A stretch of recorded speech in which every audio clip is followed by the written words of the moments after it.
Accounts payable या account receivable, ये दोनों उधार के लिए इस्तेमाल किए जाते हैं। और उधार में बेसिकली दो किस्म के होते हैं, एक परचेज के लिए, एक सोल्ड के लिए, एक पेड के लिए, एक रिसीव के लिए। इन दोनों को साथ पढ़ना ज़रूरी है क्योंकि अक्सर कन्फ्यूजन इसी में आ जाती है कि हम परचेज के साथ कभी इसका इस्तेमाल कर देते हैं, कभी सोल्ड के साथ इसका इस्तेमाल कर देते हैं। इसीलिए मैंने ये चार्ट बनाया ताकि इस चार्ट को आप याद रखो कि अकाउंट पेबल के साथ परचेज आएगा। देखो आसान तरीका है, P for purchase, P for payable. Bought हो, बाय हो, परचेज हो, उसके लिए हमेशा क्या आएगा? Accounts payable. पेड हो, पेमेंट हो, पे हो, तो क्या आएगा? Account payable. इशूड हो, पेड बाय चेक हो, पेड बाय बैंक हो, लेकिन निशानियां होनी चाहिए ये वाली, ये भी याद रखना, ये नाम के साथ ये निशानियां होना लाजिम है। इसकी एक आसान मिसाल देता हूं, परचेज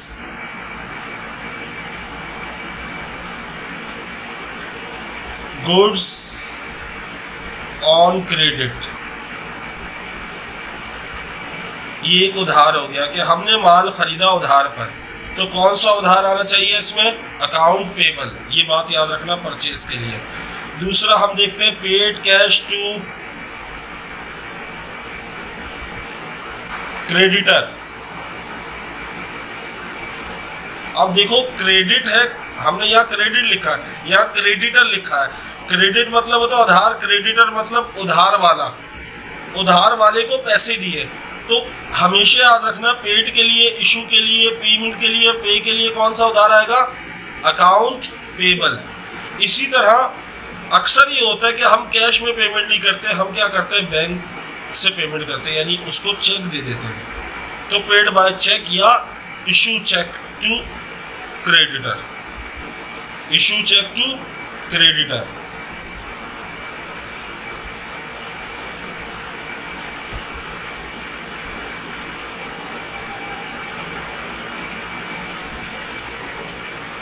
सही है?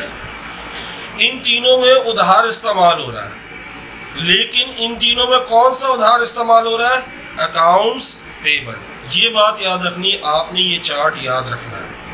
मिसाल मैंने आपको दी है, on credit purchase goods, on credit purchase merchandise, on account purchase merchandise from Tariq, purchase merchandise from supplier.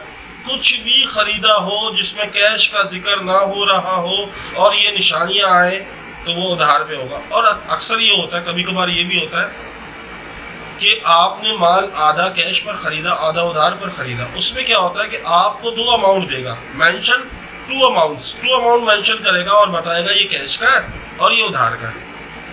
तो उसमें क्या होता है कि आपको पता चल जाता है कि उधार भी है, कैश भी है। लेकिन ये सिंपल एंट्रीज है जिसका आपको पता होना चाहिए कि क्रेडिट उधार कैसे पहचानते हैं। हमने पहली ये टॉपिक इसलिए रखा है कि उधार पहचाना जाए। कौन सा उधार पहचाना जाए? Account payable. अकाउंट रिसीवेबल को बाद में देखते हैं, पहला हमारा फोकस किस पे? Account payable.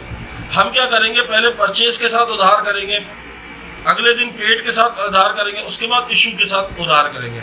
यानी इन तीनों का उधार का तरीका सीखने के बाद इस पर आएंगे। लेकिन ये बात याद रखना, ये हमेशा हमेशा purchase, buy, bought, paid, payment, pay या इशू के लिए इस्तेमाल होता है। यानी कहने का मतलब ये है, ये वो उधार है जो देने वाला है, लेना नहीं है आपने, देना है।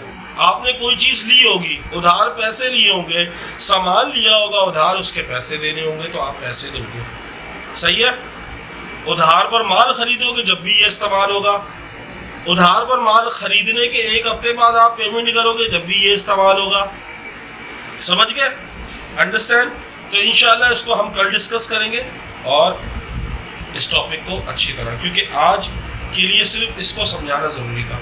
कल आपसे मैं ये पूछूंगा on account, on credit, account payable के लिए क्या क्या नाम होते हैं। आपको नाम याद होने चाहिए। देखो अकाउंटिंग समझने की चीज है, ये मुझे पता है, लेकिन कुछ ऐसी चीजें होती है जो आपको याद होनी चाहिए, क्योंकि आपका दिमाग टेंशन में ना काम करना बंद कर देता। कभी इसका उधार इधर इस्तेमाल कर दिया, इसका उधार इस्तेमाल इधर कर दिया, तो ये ना हो, इसलिए आपको याद भी होना चाहिए। और प्रैक्टिस से खुद ब खुद हमें वो भी हो जाएगा कि पता भी चल जाएगा कैसे किस का इस्तेमाल करना है। सही है, अंडरस्टैंड।